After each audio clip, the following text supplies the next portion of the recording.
Welcome to my YouTube channel unique classes.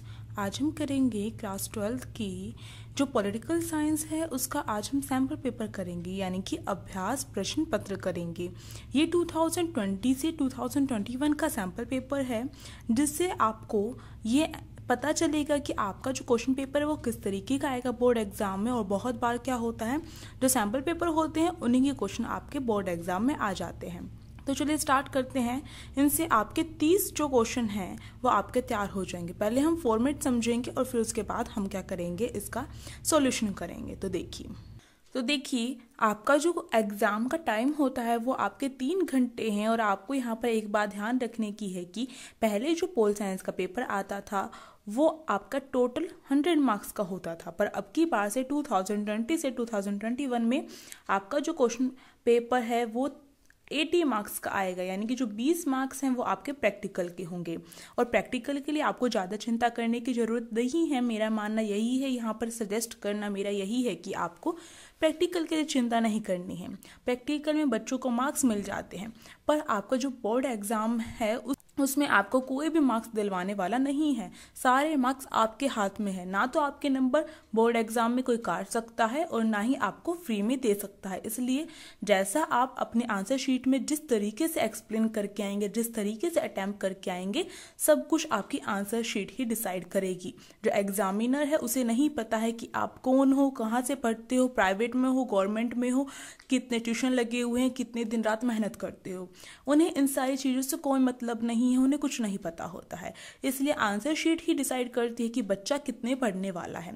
और कि उस वहाँ पर जितने भी टीचर्स हैं उन्हें ये भी नहीं पता होगा कि आप क्लास में किस तरीके से बिहेव करते हैं, आपका स्कूल में कैसा क्या। बहुत सारे बच्चे होते हैं जिनका नाम रोशन होता है स्कूल में किसी न किसी बात को लेकर, तो उन्हें कुछ भी नहीं पता है। आप बैक बेंचर हो या फिर फ्रंट बेंच पर बैठते हो, उन्हें कुछ नहीं पता है। आपकी आंसर शीट ही डिसाइड करेगी।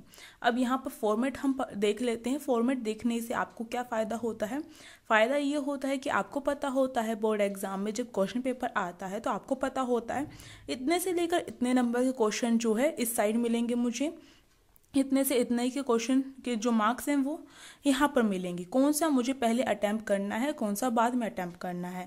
बहुत बच्चों की राय होती है, बहुत सारे मैंने सुना भी है ऐसी राय होती है कि पेपर स्टार्टिंग से अटैम्प्ट करते हुए लास्ट तक चलना चाहिए, बीच में आपको कोई क्वेश्चन का गैप नहीं करना चाहिए।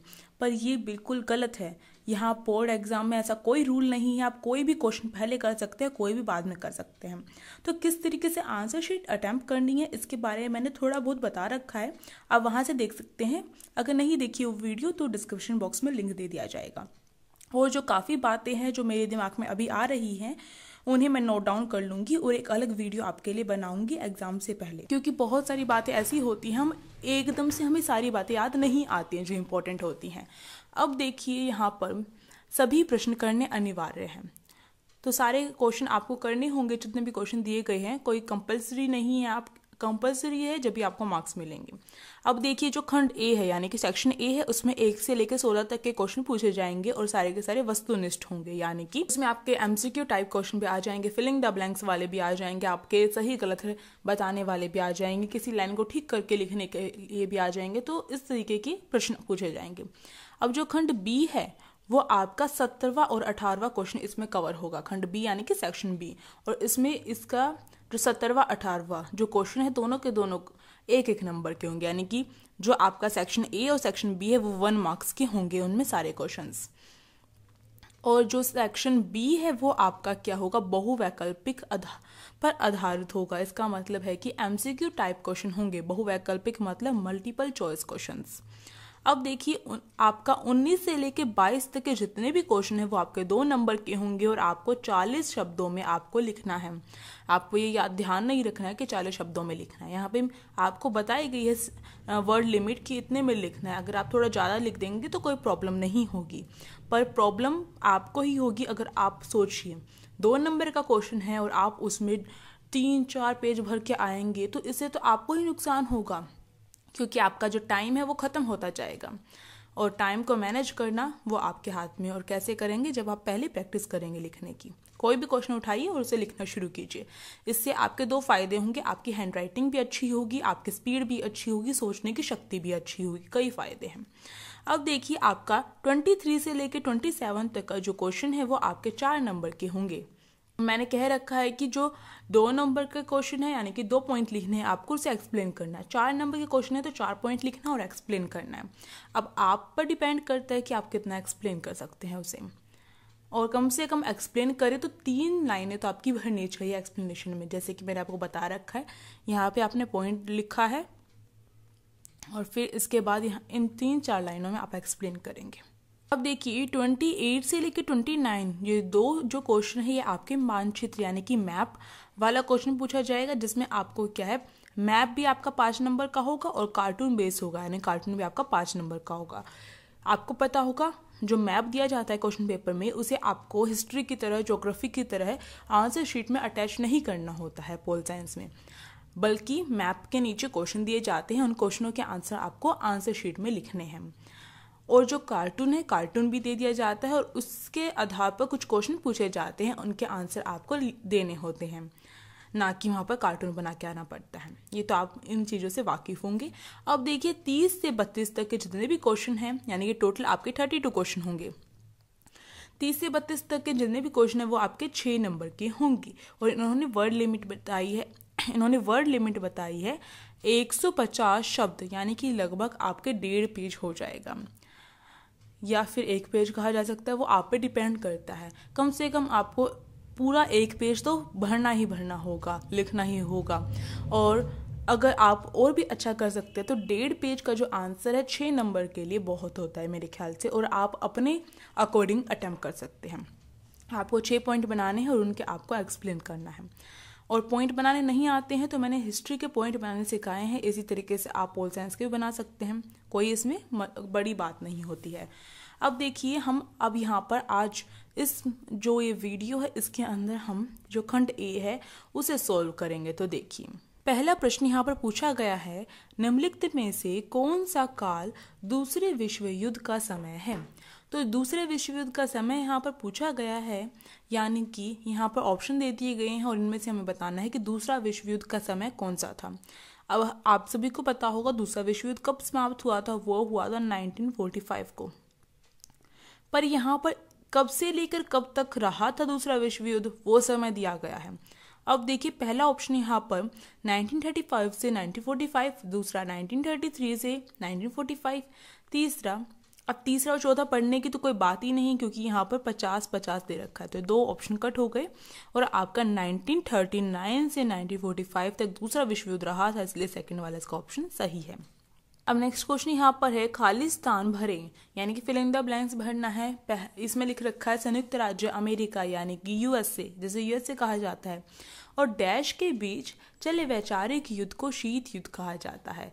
तो किन 2 के बीच में शीत युद्ध हुआ था, ये तो आपने जब फर्स्ट बुक पढ़ी होगी उसके अंदर आधे चैप्टर्स में यही कवर हो रहा है।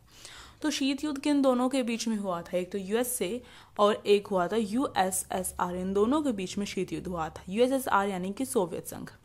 अगला क्वेश्चन यहाँ पर है, किस संधि का संबंध यूरोपीय संघ के गठन से है। तो यूरोपीय संघ का जब गठन हुआ था उससे, यानी कि यूरोपीय संघ का जब यूरोपीय संघ बना था, इकट्ठा हुआ था, जो देश थे वो इकट्ठे हुए थे, उन्होंने अपना नाम यूरोपीय संघ दिया था, तो उसका कौन सी संधि से संबंध है। तो पहला ऑप्शन मास्ट्रिच संधि, दूसरा बेलग्रेड संधि, तीसरा बैंकॉक संधि और चौथा लंदन संधि। तो इसका जो फर्स्ट ऑप्शन है मास्ट्रिच संधि, ये इसका सही होगा, और इस संधि से क्या है, यूरोपीय संघ के गठन का संबंध है। तो आपको याद रखना है, छोटी छोटी जो बातें होती है वो याद रखनी होती है। अगला देखिए क्वेश्चन है, दक्षिण एशिया का कौन सा देश 1968 में गणराज्य बना। तो हमने जब चैप्टर पढ़ा, जब आप सभी ने चैप्टर पढ़ा होगा तो उसके अंदर आपको बता रखा होगा, आई थिंक ये आपका चैप्टर 5 है मेरे ख्याल से, उसमें आपको बता रखा है कि जो दक्षिण एशिया है उसका जो मालदीव है वो क्या है 1968 में क्या हुआ था, गणराज्य बनकर तैयार हुआ था, गणराज्य हुआ था। मालदीव इसका सही आंसर होगा। अगला क्वेश्चन यहाँ पर 5th है, दक्षेश यानी कि जो सार्क है उसकी स्थापना वर्ष पूछ रखा है यहाँ पे, यानी कि सार्क की स्थापना कब हुई थी। ये मैंने आपको जो इम्पोर्टेंट क्वेश्चन करवा रही थी, जब सार्क का एक क्वेश्चन था उसमें मैंने आपको बताया था। तो पहला देखिए 1982, दूसरा 1985, तीसरा 1990 और चौथा है इसमें 1992। तो सार्क की स्थापना हुई थी 1985। तो ख वाला इसका ऑप्शन बिल्कुल सही है कि 1985 में क्या हुआ था, सार्क की स्थापना हुई थी। सार्क में जो 7 देश है वो उनका एक गठबंधन कहा जा सकता है या फिर गुट कहा जा सकता है, सार्क कहलाता है। आगे देखिए 6th क्वेश्चन है यहाँ पर, निम्नलिखित कथन को सही करके पुनः लिखिए। यानी कि यहाँ पर जो कथन दिया गया है, ये जो वाक्य दिया गया है, ये गलत दिया गया है थोड़ा बहुत, इसको ठीक करना है और हमें सही लिखना है। तो आप जब आंसर लिखेंगे तो आपको ये यहाँ पर क्या करना है, 6 नंबर डालना है और सही वाला यहाँ पर लिख देना है बस। तो यहाँ पर देखिए, पढ़ के देखते हैं हम। भारत ने संयुक्त राष्ट्र संघ यानी कि यूएनओ की सदस्यता 30 अक्टूबर 1950 को प्राप्त की। तो भारत ने यूएनओ की जो सदस्यता है वो 30 अक्टूबर को तो प्राप्त की थी, पर 1950 को नहीं। और 1945 में जो भारत है उसने 30 अक्टूबर 1945 में ही सदस्यता प्राप्त की थी। तो इसका ये पूरा ठीक रहेगा। केवल आपको कट करके नहीं लिखना है, आपको लाइन को बिल्कुल सही करके लिखना है। आप लिखेंगे भारत ने संयुक्त राष्ट्र संघ की सदस्यता 30 अक्टूबर 1945 को प्राप्त की, ये आपका सही होगा। अगला क्वेश्चन है यहाँ पर, निम्नलिखित में से किस देश के पास वीटो अधिकार नहीं है। वीटो पावर किस देश के पास नहीं है। तो पहला जापान, दूसरा चीन, तीसरा फ्रांस और चौथा रूस। तो हम सभी को पता है जो नीचे के ये 3 देश हैं इनके पास तो वीटो पावर है और जो जापान है उसके पास नहीं है। तो मैंने आपको ये याद करने की एक छोटी सी ट्रिक आपको बता रखी है, शायद ये आपको याद रखना है।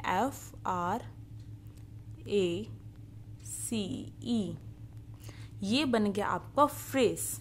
तो इसको आपको क्या, इस वर्ड से आप क्या है, आप याद कर सकते हैं कि किन देशों को वीटो पावर मिली है। 5 देश ऐसे हैं जिनको वीटो पावर मिली है। पहला ये एफ से आपका फ्रांस हो गया, आर से आपका रूस, ए से अमेरिका, सी से चाइना और ई से इंग्लैंड, यानी कि जो ब्रिटेन है उसी को इंग्लैंड कहा जाता है। तो ये जो आपका है, ये 5 जो वर्ड है यहाँ पर, 5 जो अल्फ़ाबेट है, इसको मिलाकर एक शब्द बनाए फ्रेस। आप फ्रेस याद करिए, इससे आपको याद हो जाएगा वीटो पावर किसे मिली। ये छोटी सी ट्रिक है जो मैं यहाँ पर आपके साथ शेयर की है। अगला क्वेश्चन 8 देखिए, भाग्य वधू से चिर प्रतीक्षित भेंट भाषण किस नेता के द्वारा दिया गया। ये आपको याद हो तो आपकी जो 2nd बुक है उसका चैप्टर नंबर 1 जो है स्वतंत्रता प्राप्ति वाला, उसमें आपको बताया गया है कि भाग्य वधू से जो चिर प्रतीक्षित भेंट है, ये पंडित जवाहरलाल नेहरू के द्वारा भाषण दिया गया था। मतलब कि उन्होंने जो भाषण दिया उसके अंदर उन्होंने ये बात कही थी। अब अगला देखिए 9th क्वेश्चन है, दिए गए कथन को सही करके पुनः लिखिए। यानी कि यहाँ पे जो कथन दिया गया है वो गलत दिया गया है, सेंटेंस गलत दिया गया है, इसे हमें सही करके लिखना है। अभी गलत वाला पढ़ते हैं पहले हम। योजना आयोग की स्थापना मार्च 1955 में भारत सरकार ने एक प्रस्ताव के जरिए की गई। तो जो योजना आयोग है उसकी स्थापना मार्च 1950 में हुई थी, ना कि 1955 में, 1950 में हुई थी। तो योजना आयोग जो है उसका ही अब नया नाम नीति आयोग कर दिया गया है। इसके ऊपर भी यहाँ पे प्रश्न पूछा गया है। देखिए आपका अगला ही प्रश्न यही है, नीति आयोग का गठन कब हुआ। तो योजना जो आयोग है उसके स्थान पे अब नीति आयोग है, जिससे आपके सिलेबस में ऐड किया गया, आप देख सकते हैं। तो 10th क्वेश्चन है, कब हुई थी इसकी स्थापना। इसकी स्थापना हुई थी 1 जनवरी 2015। तो 1 जनवरी जो न्यू ईयर वाला दिन होता है उसे आप याद कर सकते हैं। नीति आयोग की स्थापना हुई थी और 2015 में मोदी सरकार ने ही आगे की थी इसकी स्थापना। अगला क्वेश्चन है 11th, नीति आयोग में पदेन अध्यक्ष कौन होते हैं। अब यहाँ पर मैं आपको एक बात बताना चाहती हूँ कि जो योजना आयोग थी जिसकी स्थापना 1950 में हुई थी, उसके भी जो पदेन अध्यक्ष थे वो थे प्रधानमंत्री। यानी कि जो भी प्रधानमंत्री है वही क्या है, उसका अध्यक्ष बन जाता है। अब योजना आयोग के स्थान पर कौन आया है, नीति आयोग आया है। तो नीति आयोग के जो पदेन अध्यक्ष है वो कौन होंगे, वो भी प्रधानमंत्री ही होंगे। यानी कि इस समय मोदी सरकार है, यानी कि जो मोदी है वो क्या है, पीएम है देश के, प्रधानमंत्री हैं। तो वो क्या है, अभी नीति आयोग के अध्यक्ष हैं। अब अगर आगे आने वाले समय में कोई और बन जाता है, कोई और चेंज हो जाता है, तो वो क्या होंगे, जो प्रधानमंत्री है वही क्या होगा, वही इस नीति आयोग का अध्यक्ष होगा। इसका मतलब ये है। अगला क्वेश्चन देखिए, नीति आयोग ने किस आयोग का स्थान लिया है? ये जो मैंने अभी आपको बताया योजना आयोग का स्थान लिया है। योजना आयोग को ही चेंज करके नीति आयोग किया गया है उसका नाम। तो देखिए जो ये योजना आयोग है ख वाला इसका सही होगा। अगला क्वेश्चन यहाँ पर दिया गया है, दिए गए कथन को सही करके सही अथवा गलत बताना है। हमें सही करके नहीं बताना है, यहाँ पर हमें ट्रू फॉल्स बताना है कि ये सही है या नहीं है। तो चलिए पढ़ते हैं। पंचशील का सिद्धांत भारत की विदेश नीति का एक प्रमुख बिंदु है।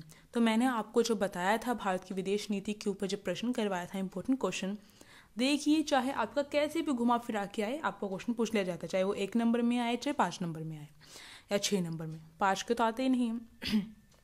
तो जो पंचशील का जो सिद्धांत है वो आपका भारत की विदेश नीति के अंदर मुख्य रूप धारण कर चुका है। यानी कि जो भारत की जो विदेश नीति है उसमें पंचशील का सिद्धांत शामिल है।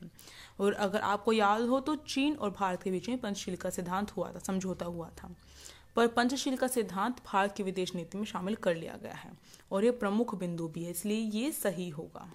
अगला क्वेश्चन देखिए, पंचशील के सिद्धांत पर हस्ताक्षर किस वर्ष हुआ? तो जो पंचशील का सिद्धांत है या समझौता कहा जा सकता है वो किन 2 देशों के बीच में हुआ था? भारत और चीन के बीच में हुआ था। भारत के प्रधानमंत्री कौन थे उस समय? जवाहरलाल नेहरू थे। इस क्वेश्चन से आपके 3 क्वेश्चन तैयार हो रहे हैं। एक तो यही क्वेश्चन, दूसरा किन 2 देशों के बीच में हुआ, तीसरा उस समय कौन भारत के प्रधानमंत्री कौन थे और चीन के कौन थे? तो भारत के जवाहरलाल नेहरू थे और चीन के चौ एन लाई थे।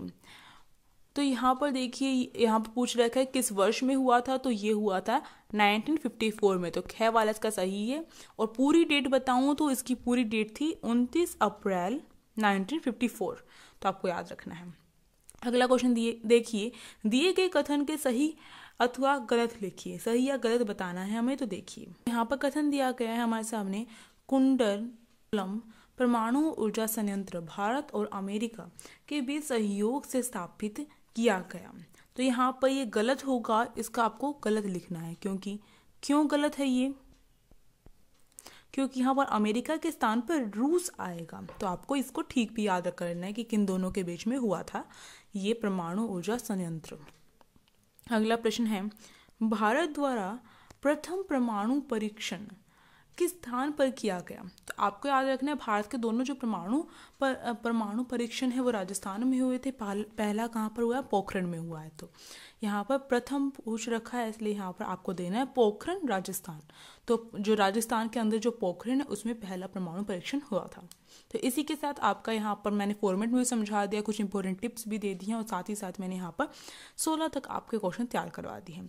अब आगे हम अगली वीडियो में देखेंगे क्योंकि टाइम ज़्यादा हो गया। वीडियो अच्छी लगी तो लाइक करिए, शेयर कीजिए और कमेंट करके बताइए कैसे लगी। चैनल पर नए हो तो आप सब्सक्राइब कर सकते हो। साइड में जो बेल आइकन है उसे प्रेस करना मत भूलिएगा, जिससे कि न्यू वीडियोज़ की नोटिफिकेशन आपके फ़ोन में आ सके। Thank you.